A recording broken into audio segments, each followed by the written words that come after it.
नमस्कार दोस्तों, मैं दिलीप पाठक आप सभी का अपने YouTube चैनल पाठक एग्रो फाउंडेशन में स्वागत करता हूं। मेरे प्यारे बच्चों, केमिस्ट्री क्वेश्चंस के अंदर हम कल बातें कर रहे थे रासायनिक सामने की।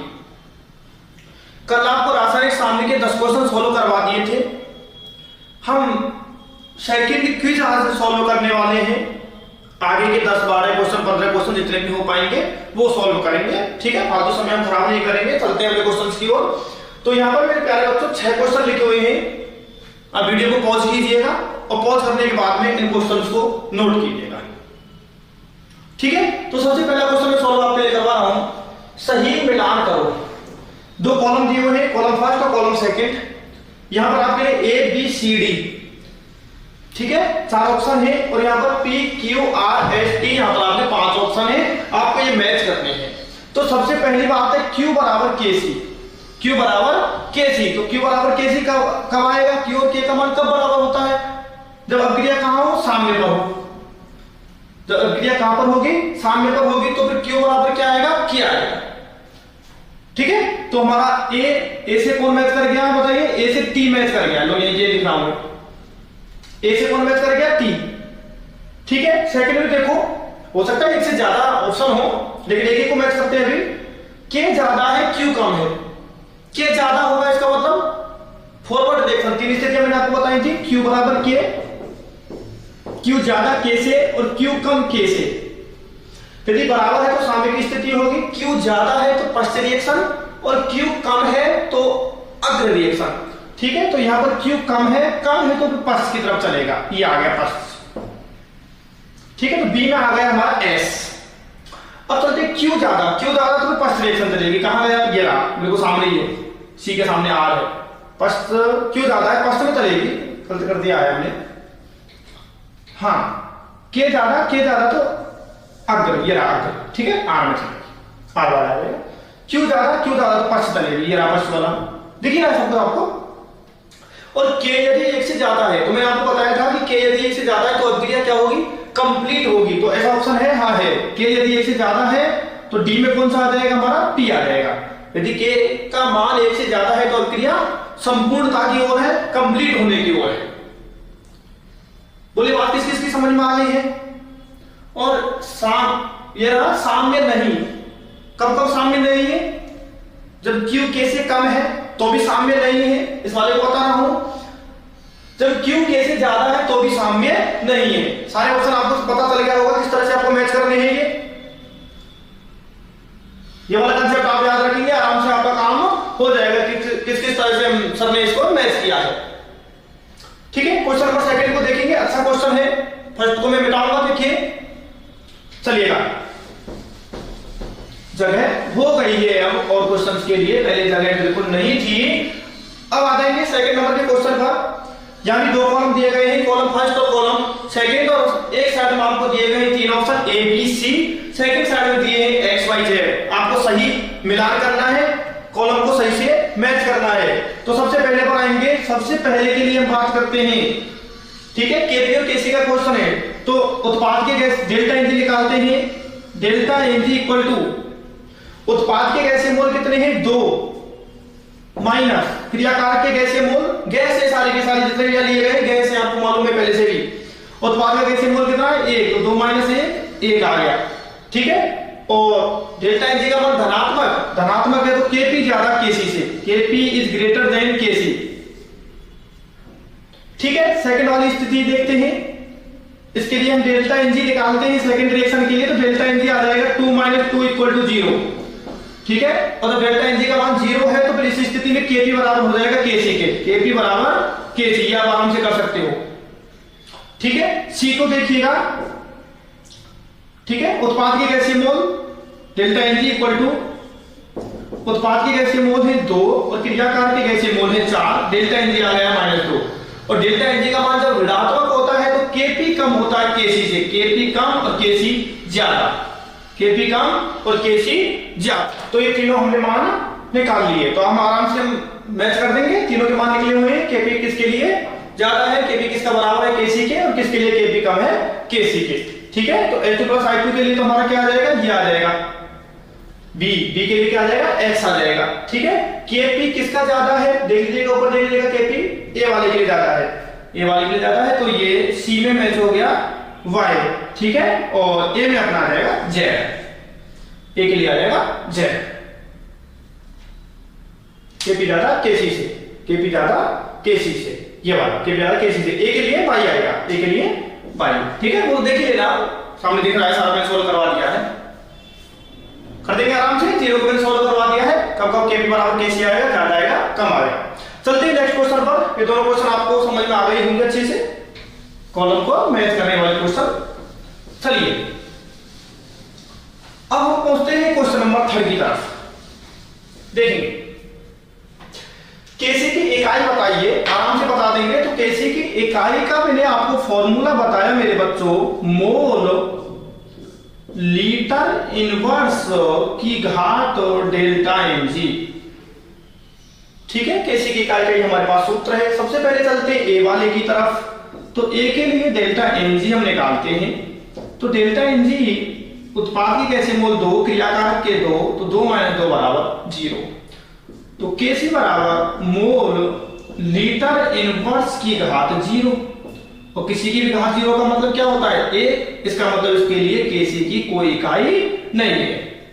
इस अभिक्रिया के लिए केसी इकाई रहित है। बहुत इंपॉर्टेंट क्वेश्चन है, थ्योरी में भी मैंने इस तरह के क्वेश्चन आपको खूब कराए, फिर से करा रहा हूं, क्योंकि इसी तरह के प्रश्न आपके जेट राइसिया में बच्चों पूछे जाते हैं। नेक्स्ट क्वेश्चन पर चले, 4th क्वेश्चन की तरफ चलते हैं। बहुत अच्छा क्वेश्चन है ये भी, ये हमारा सॉल्यूशन नंबर था। हम चलते हैं सॉल्यूशन नंबर 4 की तरफ आएंगे। N2 + 3H2 = 2NH3 plus x calorie. इसका मतलब आपकी समझ में आ जाना चाहिए कि अभिक्रिया में x कैलोरी का मतलब क्या है, कैलोरी किसकी इकाई होती है, ऊर्जा की। इसका मतलब ऊर्जा क्या हो रही है, उत्सर्जित हो रही है, प्लस x कैलोरी। इसका मतलब ऊर्जा क्या हुई है, उत्सर्जित हुई है। इसका मतलब हम समझ गए कि अभिक्रिया कैसी है। सबसे पहले लिख लिया करो ऊष्माक्षेपी। मैंने तो आपको वैसे भी चेक करना बताया हुआ है कि निर्माणकारी अभिक्रियाएं कैसी होती है, ऊष्माक्षेपी अभिक्रिया। अमोनिया का निर्माण हो रहा है यहाँ, इसलिए ऊष्माक्षेपी अभिक्रिया है। साम्य पर ताप बढ़ाया गया, ऊष्माक्षेपी के लिए ताप को बढ़ा दिया। याद आ रहा है, लासाती लिया था कुछ तरह, लासाती प्रिंसिपल मैंने आपको पढ़ाया था कि यदि ऊष्माक्षेपी के लिए ताप को बढ़ाएगा, ऊष्माक्षेपी के लिए ताप बढ़ाएगा, तो रिएक्शन पश्चिम दिशा में जाएगी, रिएक्शन पश्चिम दिशा में स्थापित होगी। ठीक है, तो इस अभिक्रिया के लिए ताप बढ़ाएगा तो रिएक्शन पश्चिम दिशा में जाएगी, और ताप यदि घटाएगा तो रिएक्शन है वो अग्र दिशा में जाएगी। मैं लासाती के लिए क्वेश्चन कराया हुआ है, कई बार कॉम्पिटिटिव एग्जाम में पूछा गया है। सारे के सारे जो भी आपको क्वेश्चन कराए जा रहे हैं वो किसी ना किसी कॉम्पिटिटिव एग्जाम में पूछे गए हैं। JET, ICR, IPMT, NEET, BHU, AMU, Wardha, किसी ना किसी एग्जाम में पूछे गए हैं, या IEEE, इस तरह से। तो ये हमारे क्वेश्चन 4 हो गए। क्वेश्चन नंबर 5 की तरफ मैं आपको लेकर के चलूंगा मेरे बच्चों, मिटा दूं इसको। चलिए क्वेश्चन नंबर 5, केसी के किस मान के लिए अभिक्रिया पूर्णता की ओर अग्रसर होगी। तो मैंने आपसे कहा था कि केसी का मान जितना ज्यादा, केसी जितना ज्यादा, उत्पाद उतने ज्यादा, केसी ज्यादा, उत्पाद ज्यादा। इसका मतलब रिएक्शन फास्ट, रिएक्शन पूर्णता की ओर होगी। तो इस तरह के क्वेश्चन में हमें केवल केसी का मान देखना है। यदि वो पूछे कि किसमें उत्पाद का स्थायित्व ज्यादा है, या किसमें उत्पाद ज्यादा बनेगा, या कौन सी अभिक्रिया कंप्लीट होने की तरफ है, तो केसी का मान देख लेना है। केसी ज्यादा है तो अभिक्रिया कंप्लीट होने वाली है। तो केसी के किस मान के लिए अभिक्रिया पूर्णता की ओर अग्रसर होगी, तो केसी का सबसे ज्यादा मान कौन सा है, ये 10⁻², 10⁻²। ठीक है, हम आराम से कर सकते हैं क्वेश्चन नंबर 5 को। क्वेश्चन नंबर 6, ये भी बहुत अच्छा प्यारा क्वेश्चन है। यदि अभिकारकों की सांद्रता दोगुनी कर दी जाए तो केसी पर क्या प्रभाव पड़ेगा। अभिकारकों की सांद्रता को आप बदल दो, उत्पादों की सांद्रता बदल दो, दाब बदल दो, उत्प्रेरक डाल दो, अक्रिय गैस डाल दो, केसी पर कोई प्रभाव पड़ने वाला नहीं है, क्योंकि केसी केवल किस पर निर्भर करता है, ताप पर। तो यदि अभिकारकों की सांद्रता दोगुनी कर दे तो केसी पर कोई प्रभाव नहीं पड़ेगा, नो इफेक्ट, नो इफेक्ट। ठीक है, समझ में आ गए 6 क्वेश्चन, अच्छे से कर लेंगे इनको, नोट करिएगा, इसका आंसर को नोट करिएगा।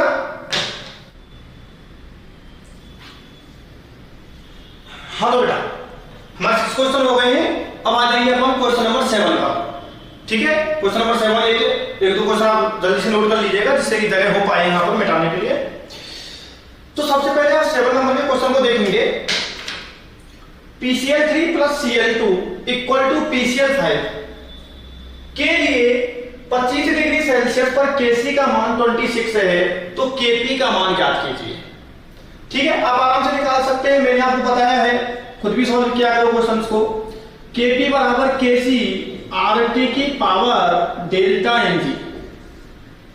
ठीक है, इस अभिक्रिया के लिए डेल्टा Ng हम आराम से निकाल सकते हैं बच्चों। डेल्टा Ng इक्वल टू उत्पाद के गैसीय मोल 1 और क्रियाकारक के गैसीय मोल है 2, तो 1 माइनस 2 बराबर हमारा आ गया है -1। ठीक है, डेल्टा Ng का मान आ गया हमारा। अब ताप को देख लो, ताप बराबर टेम्परेचर। टेम्परेचर इसने दे रखा है 25 नहीं है, सॉरी 250 है, 250 है। डिग्री सेल्सियस को पहले केल्विन में बदल लेना है।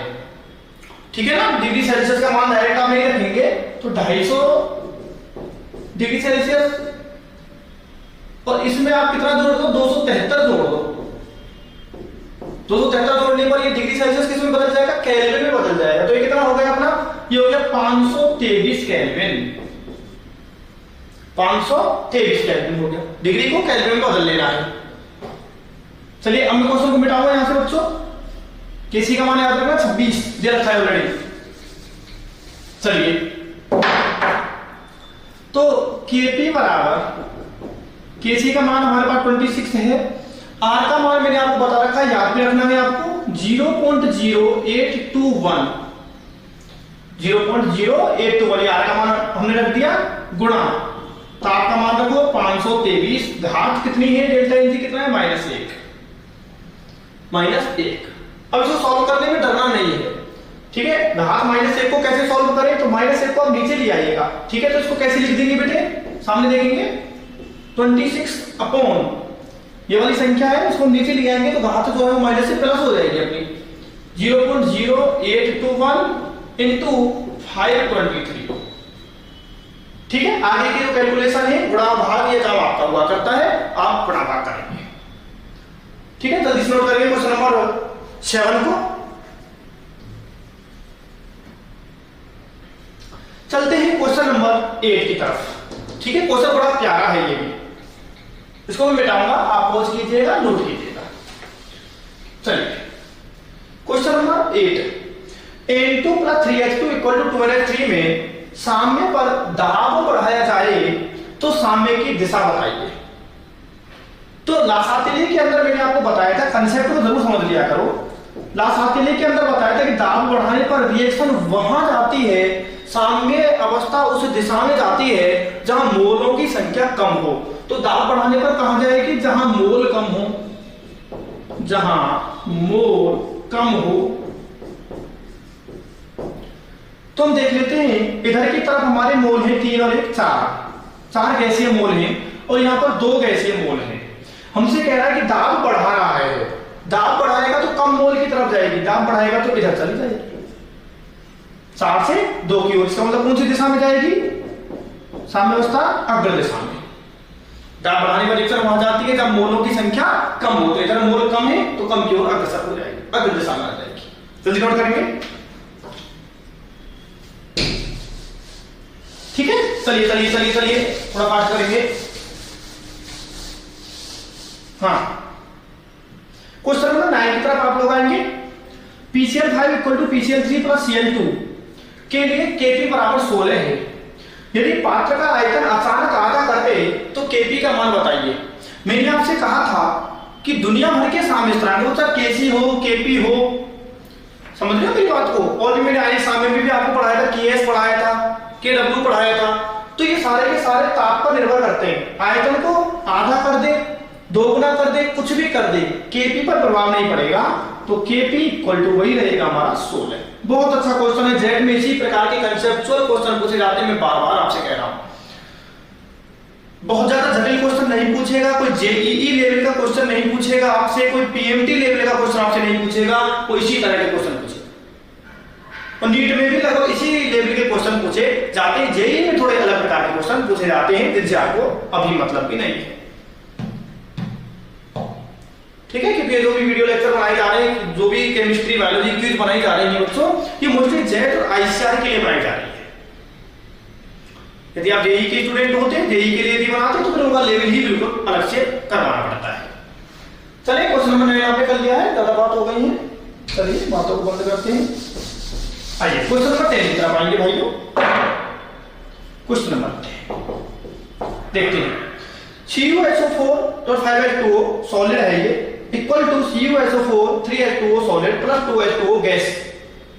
ये मत कहना सर H2O गैस होती है, जो भाप भी होती है, ठीक है, वेपर गैस दे रखा है। के लिए 4 ऑप्शन दिए गए हैं और पूछा गया है कि कौन सा ऑप्शन इनमें से सही है। तो सबसे पहले इस अभिक्रिया के लिए हम केपी लिखते हैं, ठीक है, नंबर। तो केपी के लिए मैंने आपसे बताया था कि केपी का मतलब है क्या, गैसों का आंशिक दाब लेना है हमें। गैसों का आंशिक दाब लेना है, तो ये तो ठोस है, इसको तो हम लेंगे नहीं, ये भी ठोस है, इसको नहीं लेंगे, तो किसका आंशिक दाब, H2O का आंशिक दाब, पार्शियल प्रेशर ऑफ H2O, ठीक है। कितने मोल है, 2, तो घात लगा दो 2, ठीक है। इसका मतलब पहले वाला ऑप्शन तो बिल्कुल सही है। इसके लिए यदि हम केपी लिखेंगे तो इस तरह से लिखा जाएगा, सॉलिड को लिखते नहीं है। बी ऑप्शन की बात करते हैं, बी में कह रहा है वो केसी, तो इसके लिए हम केसी भी लिख सकते हैं। केसी बराबर क्या हो जाएगा, सक्रिय द्रव्यमान, किसका सक्रिय द्रव्यमान, H2O का सक्रिय द्रव्यमान। लो बड़ा कोष्टक ले लिया है, H2O के सक्रिय द्रव्यमान की घात 2। ठोसों को तो हम लिखेंगे नहीं, चाहे वो केपी हो चाहे वो केसी हो, सॉलिड को नहीं लिया जाता। सी कहां है, वो रहा, केपी और केसी में संबंध। तो बताओ बेटा केपी बराबर क्या आ जाएगा, केसी RT की पावर। अब डेल्टा एनजी निकाल लो। उत्पाद के गैसीय मोल कितने हैं, 2, और क्रियाकारक की तरफ कोई गैसीय मोल नहीं है, तो डेल्टा एनजी हम यही निकाल देते हैं। तो डेल्टा एनजी इक्वल टू आ जाएगा उत्पाद के गैसीय मोल 2 और क्रियाकारक के गैसीय मोल 0, तो डेल्टा एनजी आ गया हमारा 2, ठीक है। तो RT की पावर 2, RT की पावर 2, तो ये भी सही है। इसका मतलब A B C तीनों ही सही है, तो हमारा करेक्ट ऑप्शन जाएगा ऑल, ठीक है। आराम से आप कर सकते हैं, क्वेश्चन समझ में आ गया होगा आपके। क्वेश्चन नंबर 11 की तरफ चलते हैं प्यारे बच्चों। नोट कर लिया है आप लोगों ने, कर लिया है, नहीं किया है तो वीडियो लोगों को छापो। चलिए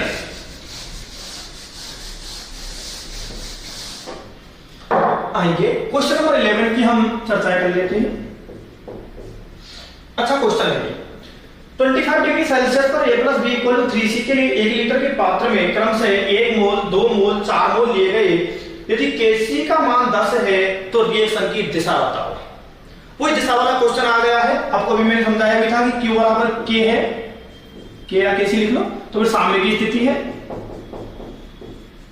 यदि Q ज्यादा है Kc से तो पश्चिम दिशा में चलने वाली है रिएक्शन, और यदि Kc ज्यादा है Q से तो फिर अग्र दिशा में चलेगी, ठीक है। Kc का मान हमें दे रखा है, Q का मान निकाल लेते हैं और देख लेते हैं कौन ज्यादा है कौन कम है। तो Q इक्वल टू, रिएक्शन आपको दिख रही है, Q लिखिए, उत्पाद का सक्रिय द्रव्यमान C की पावर 3 अपॉन A का सक्रिय द्रव्यमान, B का सक्रिय द्रव्यमान, ठीक है। चलिए C के कितने मोल दे रखे, 4 मोल में आयतन का भाग लगाना है सब में, तो आयतन 1 लीटर है, तो 1 का भाग लगाने से कोई फर्क पड़ने वाला है नहीं, तो 4 और 1 का मतलब 4 हो गया, 4 की पावर 3, ठीक है। A पर चलते हैं 1 और B है ना 2, B के 2 मोल है, समझ में आ रहा है सबके। चलिए तो 4 की घात 3 कितना हो गया, 64 अपॉन 2 इक्वल टू 32, ठीक है। तो Q का मान तो 32 है और Kc का मान 10 दे रखा है, तो Q ज्यादा आया है Kc से, Q 32 Kc 10, तो Q ज्यादा है Kc से, और Q जब ज्यादा होता है तो रिएक्शन पश्चिम दिशा में चलती है, बैकवर्ड रिएक्शन चल रही है, यहां पर बैकवर्ड रिएक्शन चलेगी, ठीक है। आराम से समझ में आ गया क्वेश्चन नंबर 11 आपके। चलिए नोट करिए जल्दी से। हम बात करेंगे क्वेश्चन नंबर 12 की, वेरी मोस्ट लगा लेना इस पर, बहुत ज्यादा हार्ड नहीं है लेकिन बहुत ज्यादा इंपॉर्टेंट है, ये जेड के लिए बहुत ज्यादा इंपॉर्टेंट है। चलिए अब क्रिया N2 plus O2 equal to 2NO के लिए साम्य पर यदि ताप और दाब दोनों को बढ़ाया जाए तो साम्य की दिशा बताइए। चलिए सबसे पहले हम ताप वाली बात देखते हैं। ताप तो बताओ बेटा, ये निर्माणकारी अभिक्रिया है। ताप का प्रभाव देखने के लिए हमें यह पता होना चाहिए कि अभिक्रिया ऊष्मा क्षेपी है या शोषी है। निर्माणकारी अभिक्रिया कैसी होती है? ऊष्मा क्षेपी होती है, लेकिन ये अपवाद था, याद कीजिएगा। केमिकल इक्विलिब्रियम का लेक्चर नंबर 2 में मैंने इस बात को बहुत अच्छे से आपको समझाया था। तो ये अभिक्रिया निर्माणकारी होने के बावजूद कैसी है? ऊष्मा शोषी है, ये ऊष्मा शोषी है। याद रखना है, लेक्चर नंबर 2 आप देख सकते हो, केमिकल इक्विलिब्रियम का बताई हुई है, 2 अपवाद बताए थे मैंने वहां पर।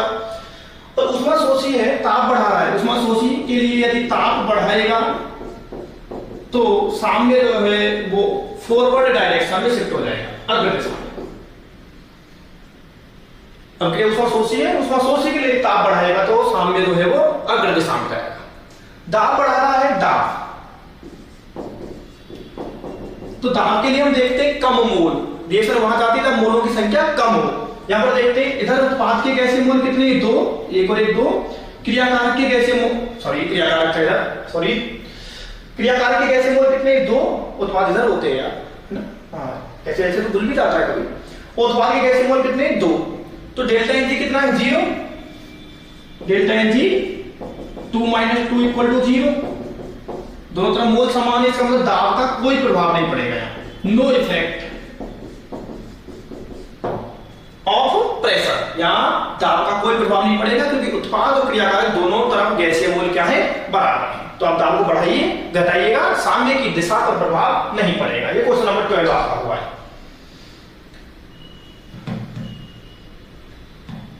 चलिए क्वेश्चन नंबर 13 बहुत अच्छा क्वेश्चन है मेरे प्यारे बच्चों। सर सारे अच्छे हैं, हाँ बेटा सारे क्वेश्चन अच्छे होते हैं, क्वेश्चन कोई बुरा नहीं होता है।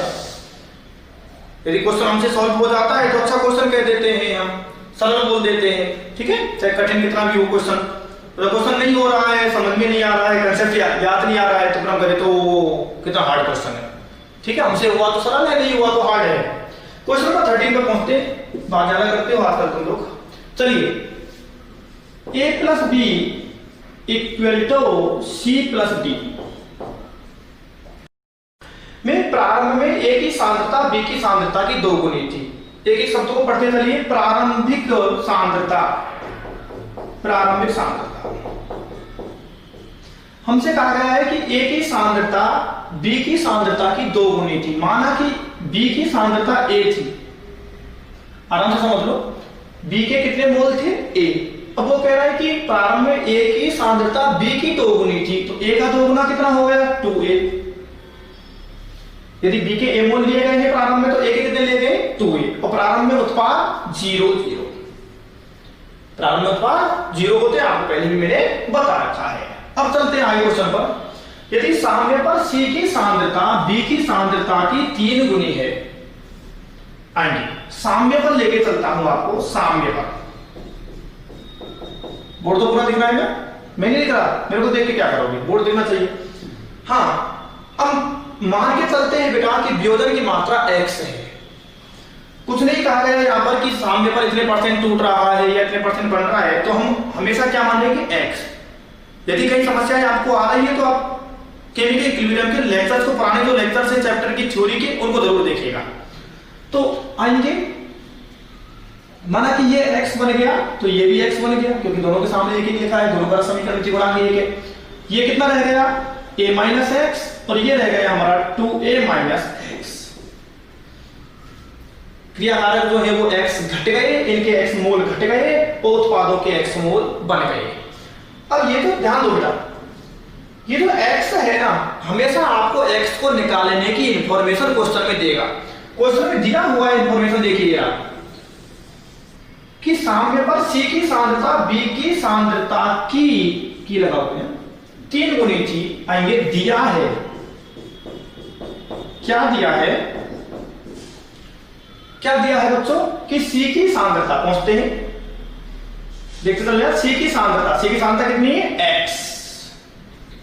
चलो पहले शॉर्ट में लिखो, C की सांद्रता, ये सर लिख दिया C की सांद्रता, B की सांद्रता, लो सर B की सांद्रता लिख दी, कितनी गुनी? 3 गुनी।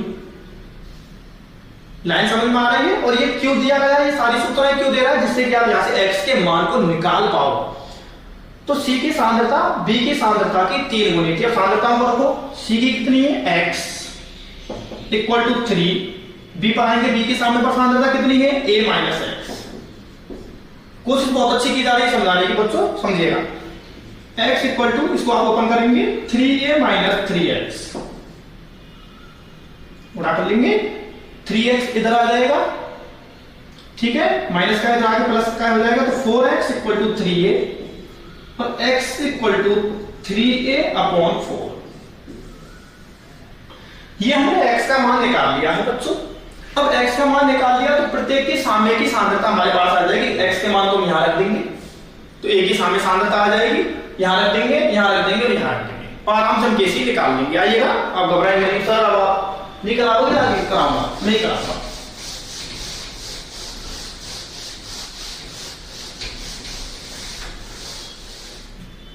चलिए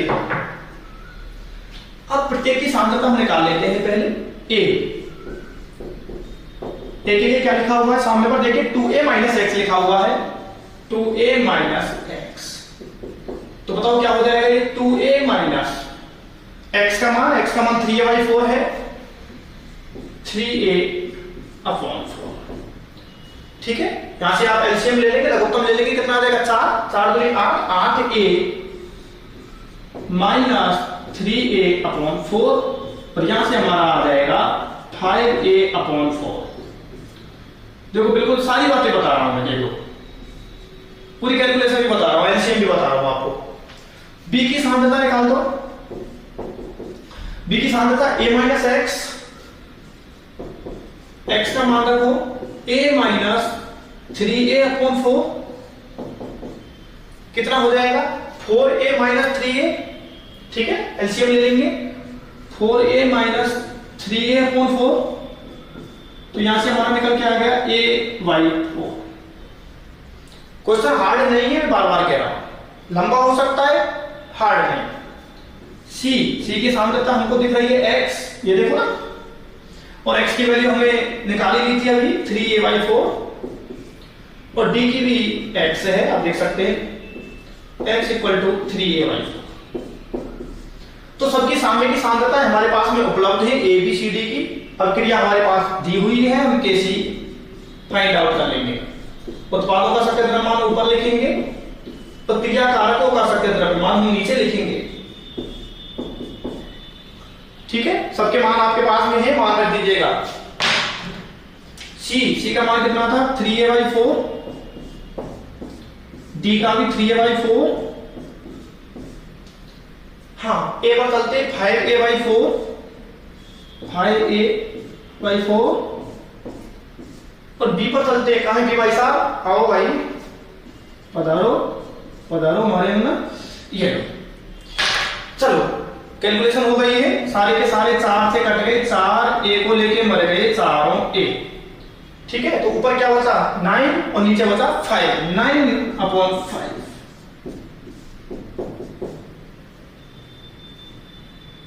नहीं देखो 5 क्या हो जाएगा? 1.8, ठीक है। अब भाग लगा लेंगे, कितना आ जाएगा आपका? 1.8। तो ये क्वेश्चन भी बड़ा अच्छा क्वेश्चन था, ठीक है। तो समझ में आया आप लोगों के? तो ये हमने बात की बच्चों केमिकल इक्विलिब्रियम के कुछ और क्वेश्चंस की, कुछ नंबर सेकंड की हमने बात की। इस क्वेश्चन को कीजिएगा, समझिएगा, नोट्स बनाइएगा, बाकी चर्चा नेक्स्ट मीटिंग में करेंगे। Thank you very much.